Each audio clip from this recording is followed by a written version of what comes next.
Stiamo a Milano nello studio dell'avvocato Diego Soddu.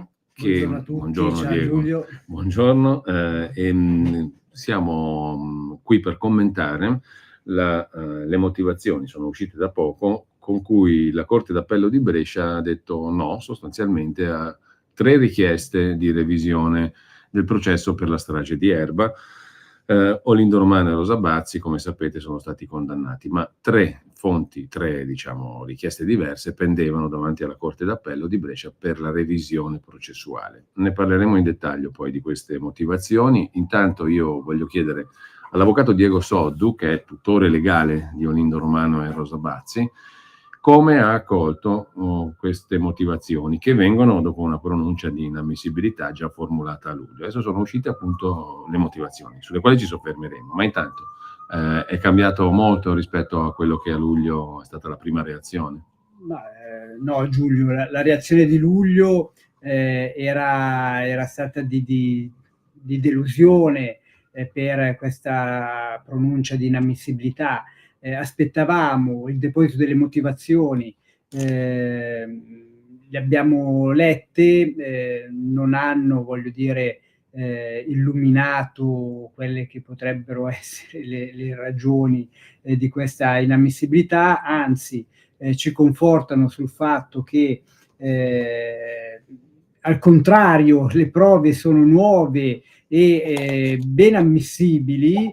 Una sentenza, ecco, che continua a deludere e, voglio dire, non è, a mio sommesso parere, zeppa di errori che chiaramente la difesa non mancherà di eccepire con un ricorso per Cassazione. Ecco. Partiamo dall'inizio. Le 88 pagine si aprono con una dichiarazione. La Corte d'Appello di Brescia, composta dai signori eccetera eccetera, pronuncia la seguente sentenza nella causa penale trattata con rito dibattimentale. Ma già questa è una... Quindi uno potrebbe dire c'è stato il dibattimento. Noi che abbiamo partecipato alle 3 udienze non ci siamo accorti del fatto che ci sia stato un processo. Voglio dire, un errore proprio cioè che racchiude quello che è l'errore di diritto sotteso a questa pronuncia.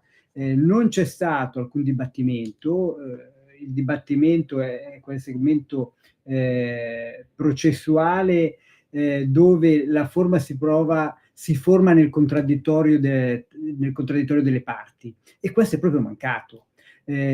La Corte d'Appello ha valutato la prova senza, voglio dire, prima assumerla, e la si assume nel contraddittorio delle parti. Questo è l'errore di fondo. Non c'è stato alcun dibattimento, nonostante, ecco, l'incipit della sentenza ne dia atto. Questo è fuori di dubbio.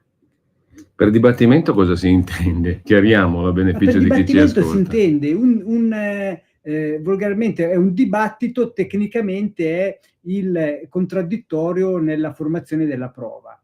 Ad esempio, il testimone si siede avanti al tribunale, risponde alle domande che vengono poste dal pubblico ministero, che vengono poste dalle parti civili, che vengono poste dalle difese, risponde, e poi il giudice, all'esito di questo contraddittorio, valuta la bontà del dichiarato. Ma non può il giudice valutare la bontà di affermazioni se non sono state prima rese avanti a lui nel contraddittorio tra le parti. Ecco, penso che sia chiaro il concetto che ho appena espresso.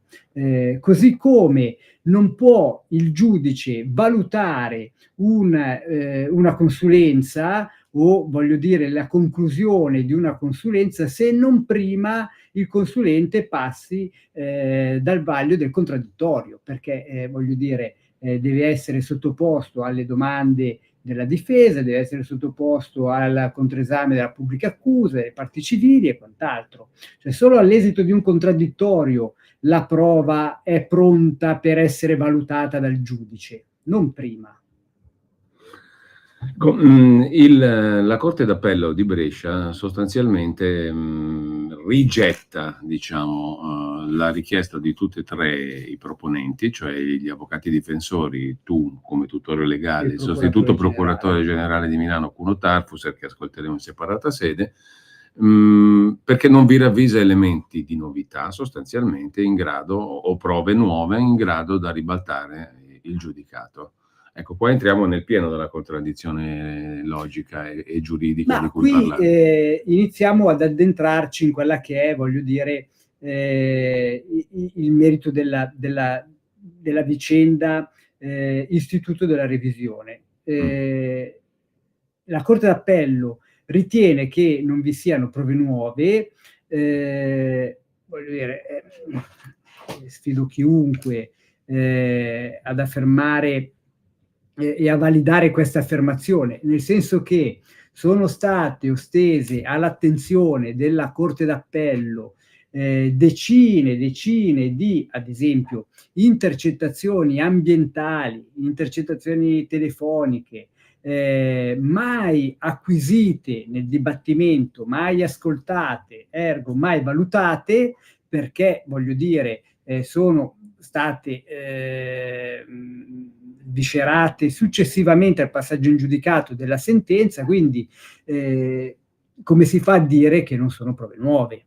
Tra queste intercettazioni rilevano quelle di Mario Frigerio, che era degente in ospedale, che disvelano il suo non ricordo, che voglio dire, che dimostrano la sua incapacità di mettere insieme un pensiero compiuto, quindi voglio dire, disvelano quella che è, secondo i consulenti che la difesa ha cooptato, quella sua amnesia anterograda. Ecco, come si fa a dire che è una cosa mai emersa prima, mai valutata prima? Come si fa a dire che queste circostanze non concludono per la novità della prova? Ecco, questo, poi ne parleremo anche con l'avvocato Schembri, no? Sì, più dettagliatamente. Giusto per fare degli esempi. Ma io leggo a pagina 19 di queste motivazioni della sentenza, dove si motiva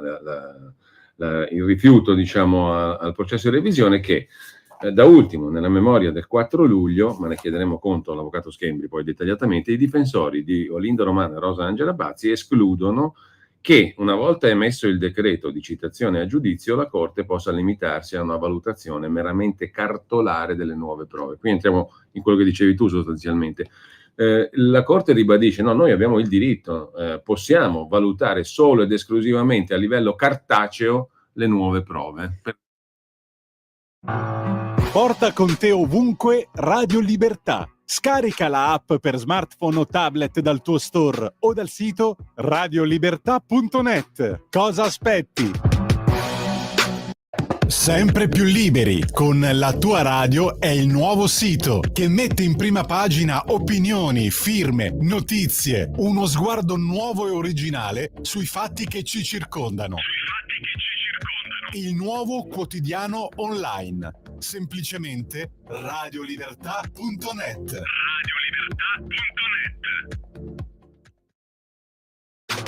Stai ascoltando Radio Libertà. La tua voce libera, senza filtri né censura. La tua radio. In quello che dicevi tu sostanzialmente. La Corte ribadisce: no, noi abbiamo il diritto, possiamo valutare solo ed esclusivamente a livello cartaceo le nuove prove per rigettarle. Ma per carità, nessuno glielo impedisce, ed è, voglio dire, una circostanza ben nota a qualsiasi avvocato, voglio dire, medio. In sede di revisione, la Corte d'Appello può in qualsiasi momento dichiarare l'inammissibilità, ma nel momento in cui, voglio dire, entra nel merito di una prova,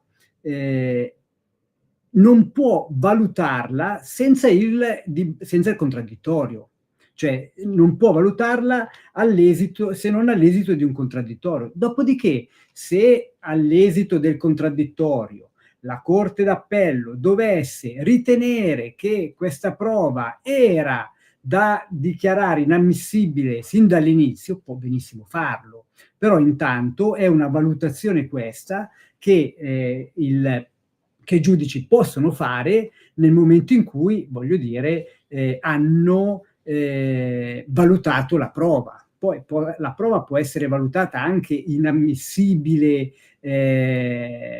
voglio dire, dall'inizio, però non puoi, voglio dire, fare il ragionamento contrario, non puoi dichiararla inammissibile perché perché ritieni di averla valutata senza averla assunta nel contraddittorio. Per quanto riguarda mi sono spiegato, sì, è chiaro, ma ci ritorniamo sopra. Per quanto riguarda in particolare la tua richiesta come tutore legale di revisione, i giudici scrivono a pagina 21 che nel caso di specie Olindo Romano e Rosa Bazzi sono soggetti giuridicamente capaci, sebbene in stato di interdizione legale, e quindi i tuoi poteri di rappresentanza sono molto circoscritti. In soldoni, mi pare di aver capito, non eri legittimato tu a presentare un'istanza di revisione. Inoltre, essendo stata ritenuta la tua istanza accessoria a quella del dottor Tarfusser, ma parleremo con lui sui motivi per cui è stata rigettata anche la sua, è dunque inammissibile, visto che è inammissibile la sua.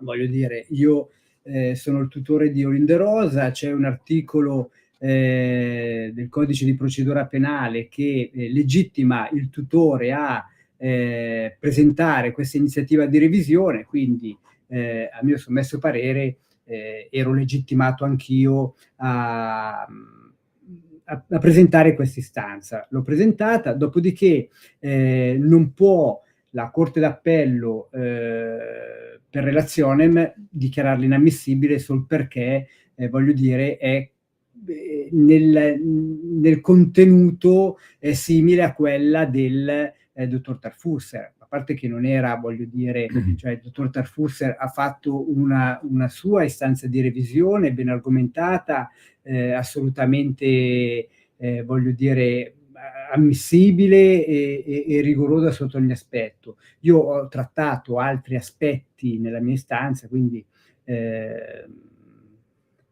voglio dire, l'hanno dichiarato inammissibile, per carità, non è che ora il mio cruccio è quella che l'hanno dichiarata inammissibile. A me interessa chiaramente l'inammissibilità della revisione che ha fatto sia il dottor Tarfusser ma soprattutto il collegio difensivo. Quella sì, ecco, era da prendere in considerazione, dichiararla ammissibile, entrare nel merito, eccetera, eccetera. Ecco. Allora, le nuove prove ritenute tali in parte dal dottor Tarfusser, che in realtà si limita ai 3 punti fondamentali, no? Ma diciamo che il dottor Tarfusser, oltre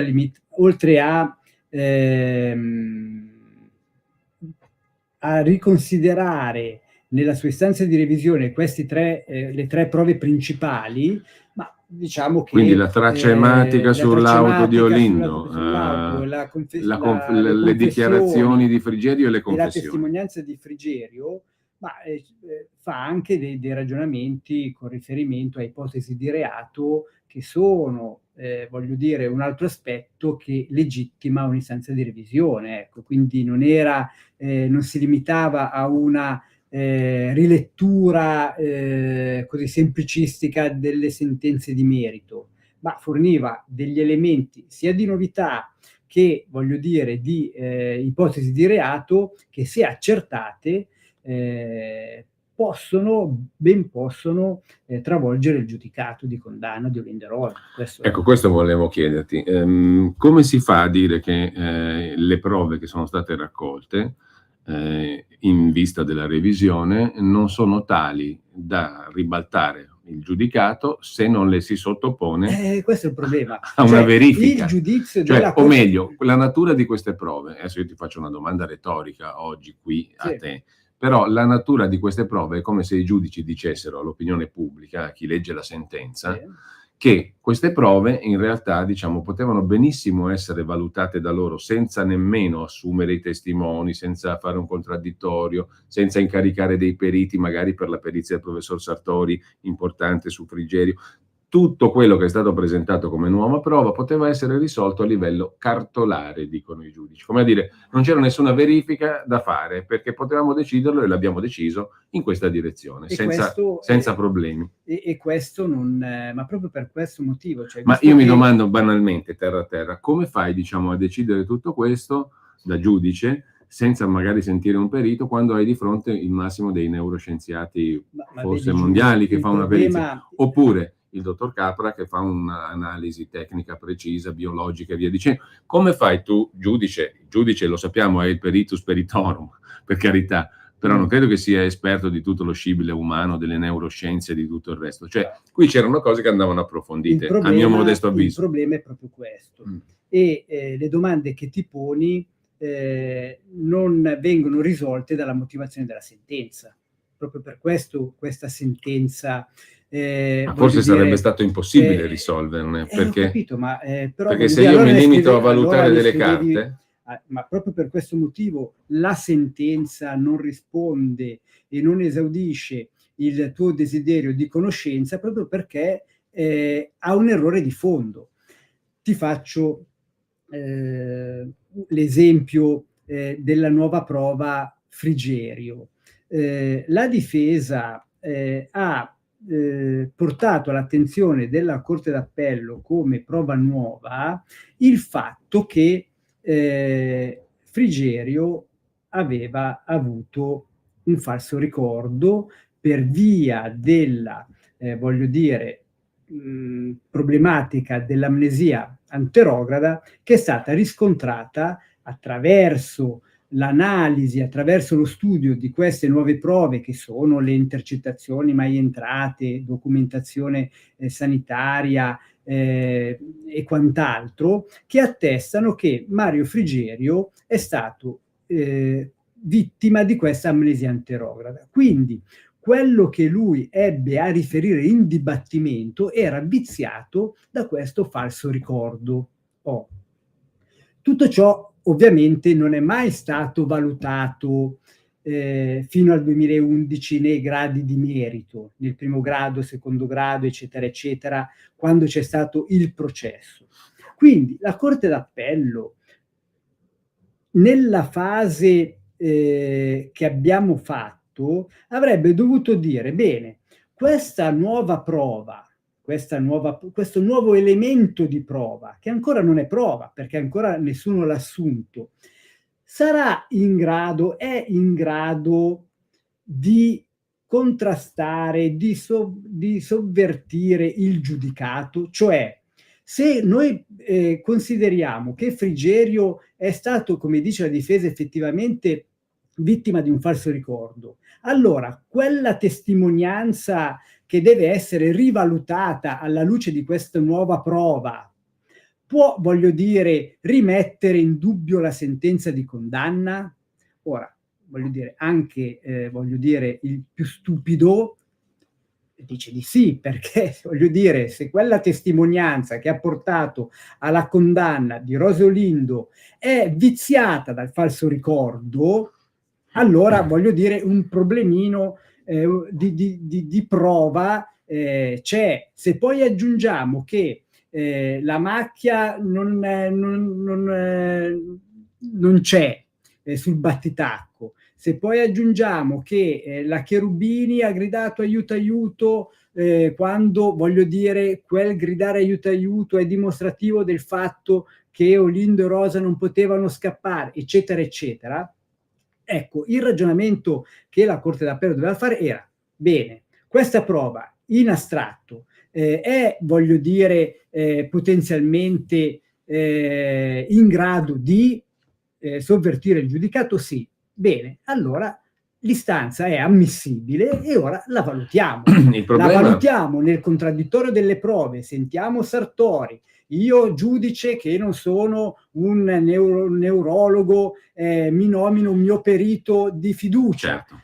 Il PM si nominerà il suo consulente e assumiamo la prova. Se poi all'esito della prova, quello che la difesa e che Sartori dice, ci accorgiamo che è fuffa, ma voglio dire, ritornando al discorso di prima, lo affidiamo lì, diciamo che è tutto inammissibile, ma almeno iniziamo a valutarla, la prova. Cioè non puoi ex ante dire di no, ma Allora. poi nella sentenza la valuti, perché nella sentenza, ad esempio, si fa riferimento a non poteva essere Frigerio affetto da falso ricordo, da amnesia anterograda, perché, voglio dire, non è stato attinto dal monossido di carbonio, eccetera. Cioè si fanno tutta una serie di valutazioni nel merito di questa problematica che, santo Dio, cioè il giudice che, voglio dire, fino al giorno prima di questa sentenza ha fatto il giudice, appunto, come ha fa fatto a il giudice, non ha mai fatto il neurologo, come fai a, voglio dire, improvvisarti il neurologo e valutare se Frigerio aveva o non aveva un falso ricordo? Questo è il problema. Hanno valutato la prova, non potevano valutare la prova, allora, hanno emesso una sentenza che è ricorribilissima. È come dire, correggimi se sbaglio, allora teoricamente questa prova poteva essere in grado di ribaltare la storia processuale e quindi il giudicato. Esatto. Però il fatto che non sia in grado di farlo lo stabilisco io senza sentire i periti, questo non su può. Materie che non sono di esclusiva non sono esclusivamente giuridiche, sono materie scientifiche. Tra l'altro, ma certo, e questo un giudice non lo può fare, ma non è che non lo può fare il giudice della revisione, non lo può fare neanche il giudice del merito quando ti condanna senza sentire i testimoni, voglio dire, cioè solo perché, voglio dire. Infatti noi tutti avevamo capito come popolo bue, fammi usare questa brutta espressione, come osservatori, come cittadini normali, che si iniziava un processo. E il processo comporta sentire le parti, essere nel contraddittorio pieno. Nel momento in cui questa è la contraddizione. È ammissibile, si apre una fase dibattimentale. Ma diciamo sintomatico di questo atteggiamento, perché qui, a questo punto questo si rileva, questo fa capire qual è l'atteggiamento dei giudici, no?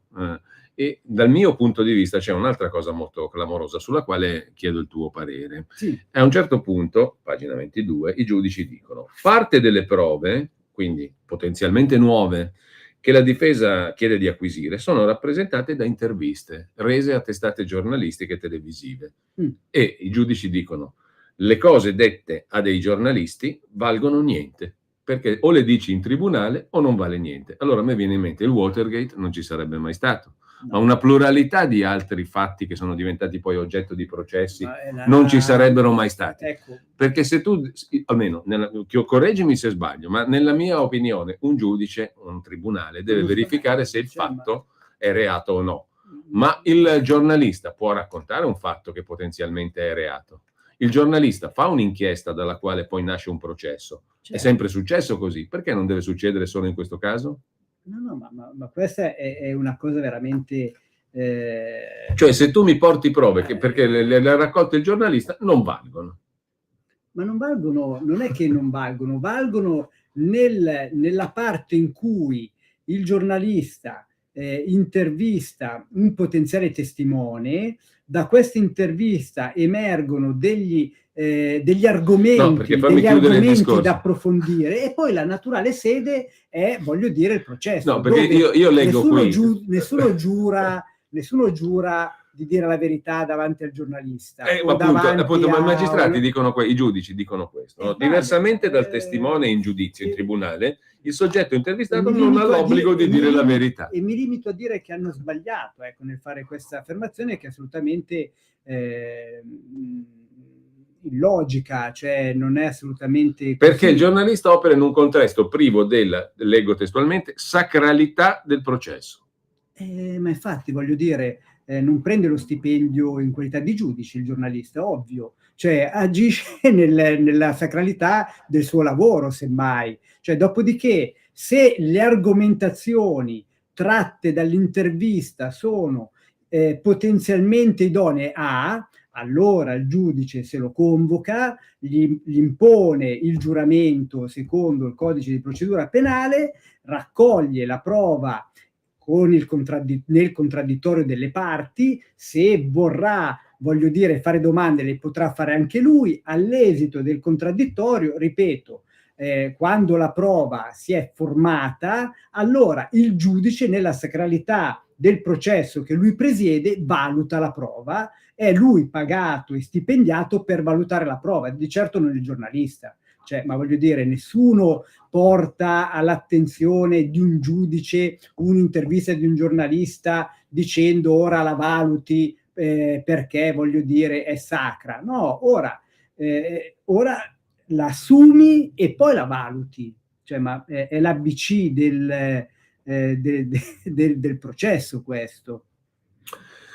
Diego, qual è il passaggio che ti ha più sconcertato? Sono questi i passaggi che mi hanno sconcertato. Già ero sconcertato dal 10 luglio, perché voglio dire, sappiamo noi la forza delle prove nuove che abbiamo osteso e che vogliamo che siano valutate. Tutti sanno, le persone più attente, le persone, voglio dire, che si sono approcciate al caso, sanno quali sono le criticità di questo procedimento e ne hanno colto benissimo la portata di novità di queste nuove prove che travolgono inevitabilmente quelle vecchie. Quindi, voglio dire, quello che mi ha sconcertato, già, voglio dire, ero sconcertato a prescindere dalla lettura di questa sentenza. Questa sentenza è confermativa del fatto che, voglio dire,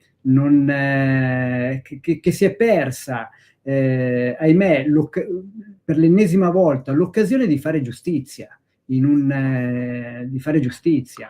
Io mi auguro che, voglio dire, la Cassazione, dall'alto della sua autorevolezza e della sua, voglio dire, serietà nel valutare le regole, voglio dire, del diritto, perché qui, voglio dire, ripeto, non è che bisogna entrare nel merito della prova, bisogna stabilire se la dichiarazione di inammissibilità di una richiesta legittima di revisione è stata corretta o non corretta. E secondo i ragionamenti che abbiamo fatto finora, guarda, è lampante che non è corretta. Io potrei citare numerosissimi passaggi della sentenza, poi li ripercorreremo magari più in dettaglio, certo, con l'avvocato Schembri, no? Perché la sentenza in questione si incentra soprattutto sulla richiesta presentata dall'avvocato D'Ascola, dall'avvocato Schembri, dall'avvocato Bordeaux, dall'avvocato Morello, cioè dai difensori di Olindoro. Certo. Però il punto che tu hai toccato è fondamentale anche per inquadrare la successiva conversazione che avremo con l'avvocato Schembri. Ed è proprio questo. Io potrei citare numerosissimi passaggi nei quali i giudici prendono in esame le diverse prove, no? Allora, quelle giornalistiche non sono poca roba, perché sono dichiarazioni pesanti e importanti di testimoni. C'è ad esempio, no? Fadda, il brigadiere Fadda, che alle Iene, cioè, racconta un altro film, cioè, voglio dire, su come ha raccolto la famosa macchia di sangue, la traccia ematica. Non è che il giornalista ha intervistato, oppure il testimone oculare dei fatti immediatamente successivi alla strage, Cenkum Ben Brahim, oppure ancora Abdicais, che era uno di quelli che partecipavano del traffico di droga. Cioè, sono tutti personaggi che andavano sentiti, diciamo, ma sottoposti a contraddittorio, perché sennò come fai a dire che, siccome ha parlato col giornalista, quello che ha detto non vale niente? Mi sembra molto riduttiva, per usare un eufemismo, certo, questo modo di ragionare. Però loro, se, voglio dire, si limitano a dire, vabbè, ma intanto Mario Frigerio li ha visti, quindi che volete? Cioè, basta quella di prova,